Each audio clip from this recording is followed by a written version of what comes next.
Ok, estamos de volta com o programa Entrevista da Tarde, ao vivo, aqui na sua TV Rio Branco, canal 8.1. Agora, muito mais cultura para você e sua família, sempre com o apoio do Arasupa e do Aramix também. Isso mesmo. Daqui a pouco a gente registra as presenças aqui no estúdio. Aliás, vamos lá. Rafinha Cavalcante, quem está ali com a gente? Escala aí o de preto. Márcio Oliveira. Podolski. Deve ser alemão. E a Maria. Isso. Você fez uma declaração de amor um dia desse invejável. Seja sempre assim, isso é bom. Isso é bom. Muito bem. Com o apoio do Arasupa e do Aramix, eu tenho um prazer de conversar agora com o professor Cláudio Ezequiel, ex-sindicalista, ex-secretário municipal, exerceu outros cargos também da gestão pública, não menos importante, e agora é pré-candidato a deputado federal pelo PV, Partido Verde. Seja bem-vindo, professor. É sempre um prazer recebê-lo aqui. Igualmente. E hoje aqui numa nova roupagem, entrevista. Novo horário, novo programa, entrevista da tarde. E esse cara a cara aqui é bom demais. Cara a cara é bom, né? Bom demais. Legal. Professor, seja bem-vindo ao programa. Obrigado. E você sempre muito solícito, Bonito. Você, como a gente fala, você abre espaço aqui democraticamente e você é um jornalista bem informado. Graças a Deus. Muito obrigado aí pelo seu reconhecimento. Você sabe que todos nós temos direito de votar, Perfeito. De pedir voto. Só que a TV não tem partido, a TV não tem candidato. Então, fique à vontade, ok? Beleza. Professor, afinal de contas, o que leva um professor a buscar o mandato de deputado federal por um partido que não tem muita, apesar de ser antigo aqui, ainda não conseguiu esse feito? E aí?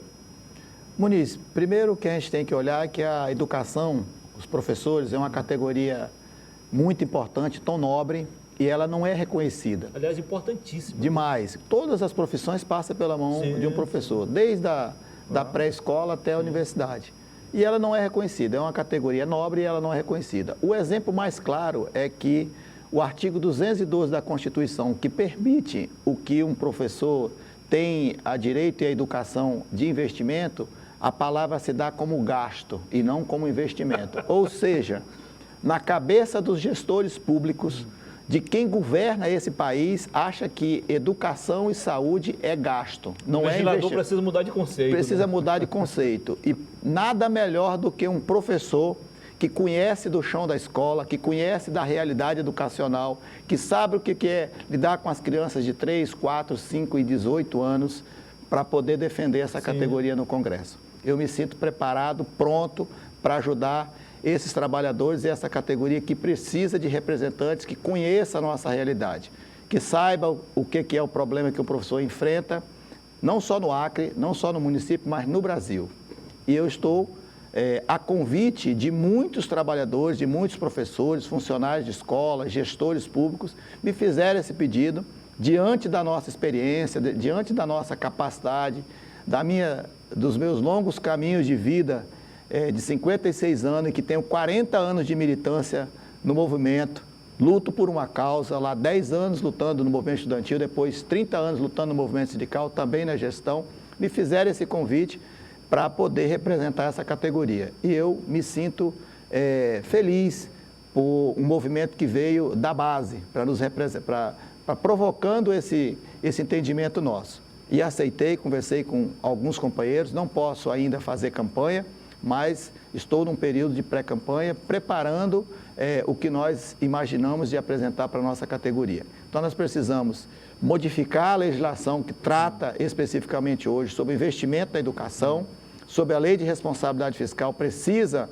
ter uma lei no Brasil que não seja lei de responsabilidade fiscal, mas que seja uma lei de responsabilidade social, que invista na educação, que invista na saúde, nesses setores estratégicos e que possa melhorar a vida do povo. Essa vai ser uma grande batalha que a gente vai travar para poder ter esse reconhecimento dessa categoria para o Brasil todo. O problema hoje maior, professor, é de gestão, é de recurso ou de estrutura em si?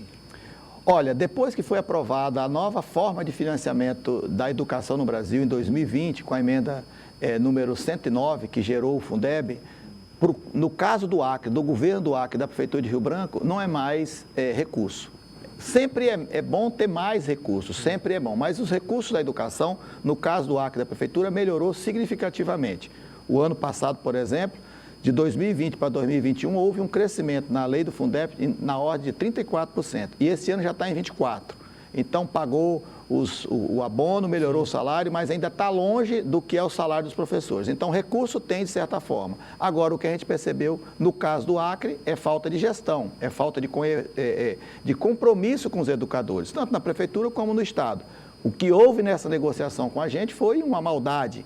Foi uma destruição da nossa carreira, uma carreira de 30 anos de luta, você acompanhou aqui, você é um jornalista bem acompanhado, sabe que foi lá atrás com a Analu, com a Almerinda, com o Edivaldo, com o Pascal, com todo mundo que batalhou, que levou a nossa categoria para conquistar um plano de carreira e em apenas 1 ano e meio há uma destruição, um enxugamento, uma redução que sai de 90% para 63%, ou seja, só nessa movimentação os professores perderam 27% de recursos. Qual foi o ponto crucial desse processo? Exatamente isso. Você imagina o seguinte, um professor que entra hoje, ele entra ganhando um valor X. Sim. Digamos que ele entra ganhando, hoje ele vai entrar ganhando 3.040. Então ele sabe que ao final ele ia ganhar 90% a mais do que isso.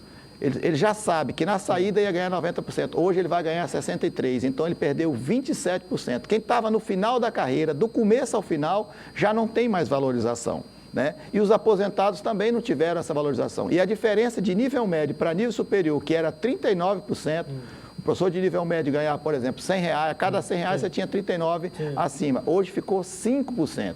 Qual é o estímulo para um professor estudar? E fazer um curso superior? E os provisórios, os professores provisórios ficaram menor do que é o professor do magistério. Entendi. Então, qual é o estímulo? Então, nós precisamos mudar isso. E a nossa reivindicação, a nossa cobrança e o nosso compromisso vai ser exatamente nessa direção. É buscar restabelecer tudo que nós perdemos, seja qual for o governo que assumir esse Estado, ou continuar esse ou outro que entrar, nós vamos movimentar a nossa categoria para restabelecer tudo que nós perdemos, que foi nos retirados.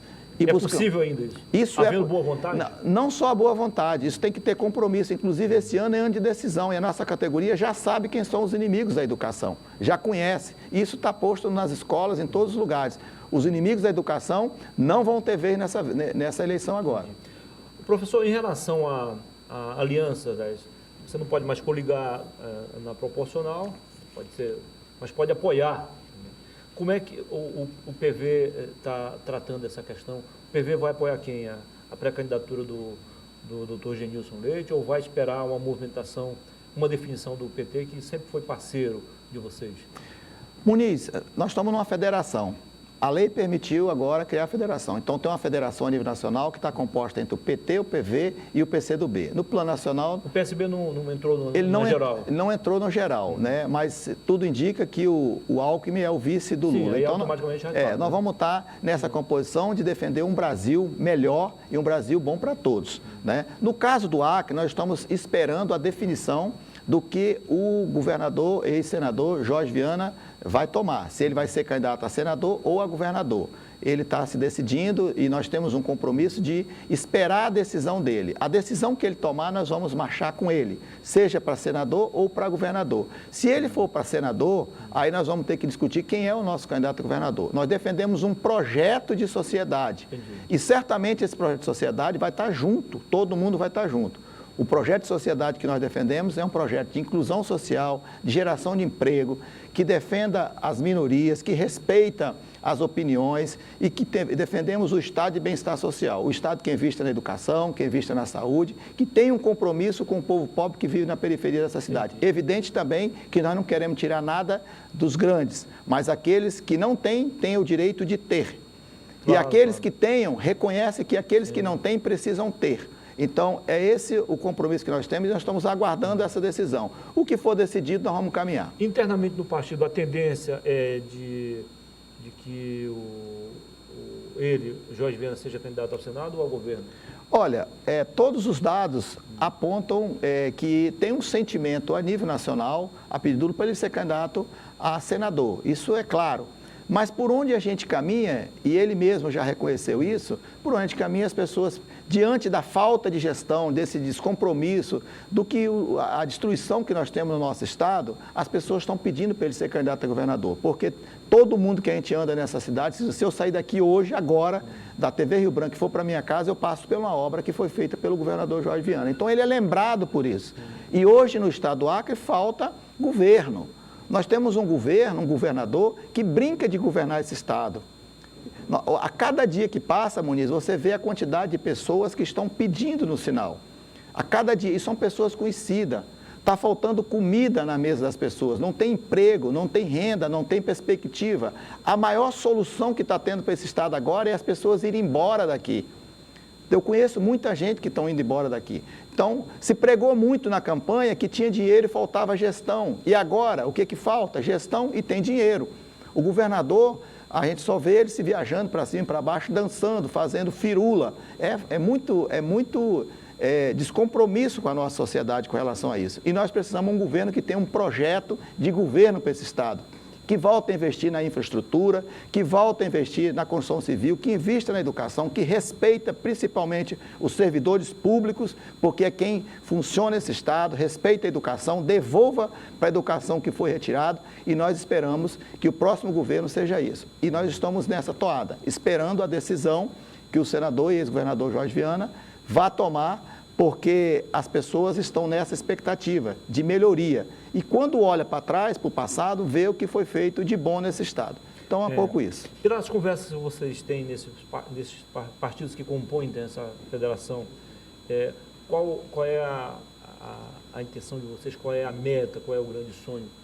A nossa meta... Eleger 2 ou 3 deputados? A nossa meta na nossa coligação é eleger 2 deputados federais. Eu acho que a possibilidade de a gente eleger vai depender das outras chapas e de outras composições também. Vai ter chapa que certamente não vai eleger, então isso vai facilitar para que tenha alguma chapa que tenha a possibilidade de eleger mais de 1 ou 2. Nós vamos ter um garantido e vamos disputar a segunda vaga. E nós esperamos que o governo seja também um governo democrático popular dentro dessa construção que a gente está montando, né? Numa aliança que venha a ter um governo comprometido com o Estado, ou seja, o Jorge, ou seja, o Genilson, ou seja, outro nome, mas que seja um nome que tenha um compromisso com o bem-estar do nosso Estado. Onde o senhor pretende buscar voto para potencializar, então, a sua pré-candidatura? No movimento estudantil, onde o senhor começou, no movimento sindical, onde o senhor chegou a ser presidente também, ou em outros setores, outros segmentos sociais?